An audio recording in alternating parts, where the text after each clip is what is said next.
रोटी दिखाता है जैसे मैडम ने बोला, लेकिन इसको आगे कंटिन्यू करते रहो और खाओ, सेहत के लिए अच्छा। खुशी की बात है कि फौज में भी ये आना शुरू हो गया है।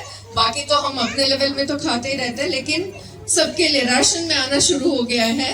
तो ये प्लीज कंटिन्यू करो। रोटी बहुत अच्छी बनती है इसकी।